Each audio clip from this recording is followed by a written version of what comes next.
Okay, now let's look back at the n cities traveling salesman problem. N cities total, including the starting city. What we are going to be able to do is we're going to be able to change this program into a 0, 1 integer programming problem.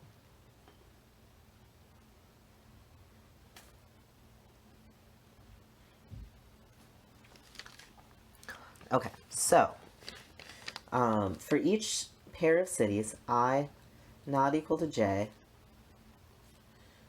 I and j between 1 and n, so we're going to number the cities from 1 to n. We define the variable xij to be 0 if if we don't start at I and walk to j, or 1 if we do start at I and walk to j. So there's going to be n times n minus 1 of these variables. So quite a lot of them. And then what we want in the traveling salesman problem is to minimize the sum. We're going to sum over both I and j. All possible values of I, all possible values of j. Let's actually say j not equal to I. Otherwise, we could have said that xii equals 0 for all I, but this is fine. And then we're going to, this is the distance, so the network weight multiplied by xij, which is either 0 or 1. So we're only going to take the weights of the paths that we walk along. Okay, there's the traveling salesman problem. This is not enough. We need to make sure there's not edges everywhere, for example. So what do we want? For each city, we want to have one edge going out and one edge going in. One edge out means that for each I, if we add the xij's over all j's, that should be 1 for I from 1 to n. And then one edge in, similar thing, except now for each j, I going from 1 to n, xij adds up to 1 for each value of j in here. And this actually takes care of the total number of edges too. We will have the correct number of total edges, as long as each city has exactly one edge out and one edge in, because now all you can do is make one cycle. Okay, this is still not enough as far as constraints though. For example, we can make something, let's take n equals 5. I can make something that satisfies these that is not a valid traveling salesman tour. For example, x12 equals x23 equals x31 equals 1. And then we can have x45 equals x54 equals 1, and then everything else is 0. This is actually 2 little cycles, which does satisfy both of these. Satisfies that. But is not a valid traveling salesman tour. Okay, so how do we fix this? We fix this by being very, very clever. So we're going to introduce some other variables. Introduce, how do you spell that? Introduce some other variables, u1 up to un. And we're going to require that ui minus uj plus n times xij is less than or equal to n minus 1 for I and j different, to I and j between 2 and n. This is very, very clever. Do not ask me how they thought of this. But we will check that this works.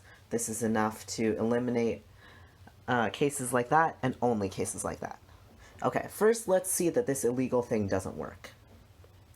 Well, in this one, so in illegal example,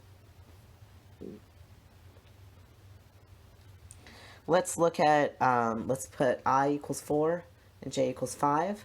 Then we have u4 minus u5 plus n times x45 is 1, so n. Okay, sorry, we know what our n is. N is 5. 5 is less than or equal to 5 minus 1 is 4. Okay, now let's make I equal 5 and j equal 4. u5 minus u4 plus 5, x5, 4 is still 1, so this is still 5, n is 5, less than or equal to 4. And then if we add these two together, 1 plus 2, then the u4s will cancel, the u5s will cancel, we will get 10 is less than or equal to 8, which is not good. Okay, so this type of thing seems to prevent this illegal thing, and actually it will prevent all subtours that do not include city 1, because this is only true for I and j between 2 and n. So if you have 2 little cycles, you'll have, or more, you have at least one cycle that doesn't include city 1. You can set up as many equations as are in that cycle, one for each variable. If you add them up, all of the u's will cancel, and then you'll get a bunch of n's here, a bunch of n minus 1's here, and this inequality will never hold. Okay, now let's show that valid ones do work.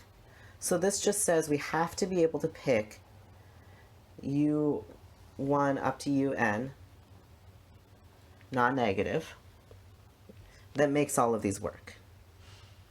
So let's do a different example. We'll still take n equals 5, and we'll actually make a tour. City 1 to city 2 to city 5 to city 4 to city 3 to city 1. There's a tour. And now I'm just going to pick my u's. Okay, first city is city 1, so I'm going to pick u1 equals 0. Second city is city 2, so I'll pick u2 equals 1. Third city, city 5, so u5 equals 2. So I'm just counting up 0, 1, 2. City 4 is 3, and city 3 is 4, and then we're back to 1 again, so we're good. Okay, let's just check. So, if xij equals 0, then that means ui, let's check that this condition holds. ui minus uj, xij equals 0, so we need to check that that's less than or equal to n minus 1. Well, for sure that is, because all of these numbers are less than or equal to n minus 1, so we're good. We see that that holds in general, not just for this example. And if xij equals 1, well, if xij equals 1, there is a path from I to j. That means the next city, the next u is 1 higher. So that means ui minus uj is going to be negative 1. And then xij is 1, so this should be plus n. And again, this works in general for any n. So we need to check that that is less than or equal to n minus 1. Well, certainly that's true. The sides are equal. Okay, so if you have a valid path, you pick, this is how you pick the u's to make it work. So what have we done here? We've taken our traveling salesman problem and turned it into an integer programming problem. What does that say? That says integer programming is NP complete, just like the traveling salesman problem. So if you have a general solution in polynomial time for integer programming, you have a general solution in polynomial time for traveling salesman, and vice versa. There's lots of ways to solve this $1 million problem, and yet no one has done it.